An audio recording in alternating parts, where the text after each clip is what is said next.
Welcome to The Explainer. Today, we're unpacking the actual mathematical reality of wealth milestones, pulling directly from our source data.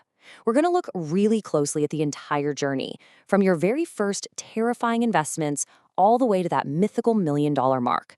We're basically pulling back the curtain on exactly how compounding changes your life at different stages of the game. Let's get right into it. Okay, let's dive into this. Does $1 million mean you're rich, or does it just mean you're free? It's kind of a bold question, right? But it completely sets the stakes for what we're about to explore here. We hear all the time about the magic of the seven-figure mark, but honestly, most people completely misunderstand what actually happens when you cross it. So today, we are looking at the cold, hard numbers to figure that out. To get there, we are going on a multi-decade mathematical journey. Here is exactly where we're headed. First, starting the wealth snowball.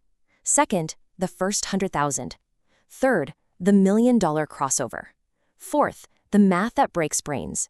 And finally, how most people fail just as the math actually starts working for them. Section 1. Starting the wealth snowball.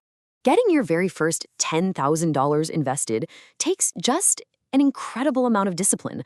But I gotta be honest, the beginning almost always feels completely underwhelming. I mean, you spend months, maybe years, saving, scraping, building up your portfolio, and then what? If you take that hard-earned 10 grand and toss it into a basic S&P 500 index fund, the current dividend yield realistically lands around 1.2 to 1.4%. And that translates to roughly 120 to 140 bucks a year, which breaks down to a tiny, almost insulting $12 a month. It is incredibly easy to look at that number and just feel total emotional disappointment. It's the ultimate expectations versus reality check. You go in expecting this life-changing passive income, but the reality is, 12 bucks a month. That barely covers a basic streaming subscription. But here's what you really need to take away from this. That tiny income is absolutely not proof that the strategy has failed. Not at all. It's simply proof that your snowball is just in its early stages. You're building the machine itself right now, prioritizing scale and long-term asset growth over immediate, flashy payouts. Section 2, the first 100,000. Savings are everything.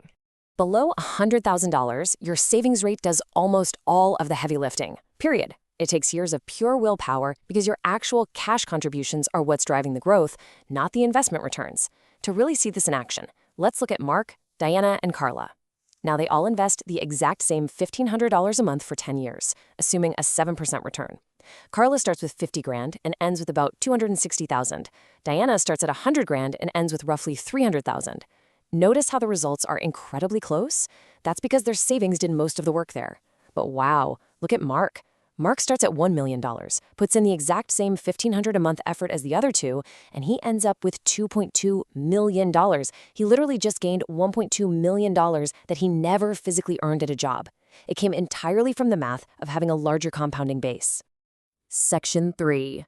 The $1 million crossover. Capital outworks labor. Now, what's really interesting about this concept is that hitting seven figures isn't just some fun celebration number. It's a fundamental structural shift in how your wealth operates. At this exact crossover point, capital finally starts outworking labor. Basically, before this point, you are working for money. But after this point, the money is working for you, and it never goes back the other way. Your portfolio literally becomes its own employee. Think about it. A standard 7% return on a $1 million portfolio adds $70,000 to your account in a single normal market year. That is roughly the median American salary, and it just drops right into your portfolio without you doing a single thing. It happens whether you're awake, taking a nice Tuesday afternoon nap, or sitting on a beach on vacation. At this stage, the snowball has officially stopped needing you to push it. And hey, this isn't just some wild internet theory. The famous Trinity study in financial planning established the widely cited 4% rule. It essentially proves that you could withdraw $40,000 in year one from a $1 million portfolio, adjust it for inflation every year after that, and practically never run out of money. It's just a boring, safe, automatic paycheck that requires absolutely zero ongoing labor from you. To put it simply, you aren't eating the golden goose, you're just quietly collecting the eggs. Section 4. The math that breaks brains. The acceleration phase. Okay, so what happens after the first million is where the trajectory of wealth gets almost uncomfortable. Like, the first million takes brutal discipline, right? But the next phase unlocks a completely different reality, and it's entirely driven by a pretty simple finance class concept called the Rule of 72. You take the number 72, divide it by your annual return, and that tells you exactly how long it takes your money to double. So at a conservative 7% real return, your money doubles roughly every 10 years. And this brilliantly illustrates exactly what that looks like. If our investor Mark hits his first million at, say, age 38, he could actually just stop saving entirely. Literally, without adding another single dollar, his money doubles to 2 million by age 48 and then to 4 million by age 58. The compounding curve bends and goes nearly vertical. It's exploding on autopilot purely based on market returns. It's wild to think about. When you look at the actual timeline here, the speed is just staggering. For the average aggressive saver, hitting that first million takes about 14 agonizing years. But the second million, that takes about 10 years. The third million drops to 6 years. The fourth million takes just 5 years. By the time you hit the multi-millions, your portfolio is the massive engine, and you are just along for the ride, steering the ship. Section 5. How most people fail. Sabotaging the math. Now you might be wondering, if the math is this guaranteed, why isn't everyone wealthy? Well, it's because people inevitably sabotage themselves right when the math is finally ready to take over. You see, the day you hit $1 million is the exact day you transition from being the boss to simply being an employee of your own portfolio. As the legendary Charlie Munger so wisely said, the big money isn't in the buying or the selling, it's in the waiting. The discipline that got you to $1 million was pure hustle, but the discipline that keeps you there, that's pure patience. At this point, your real job description basically becomes restraint.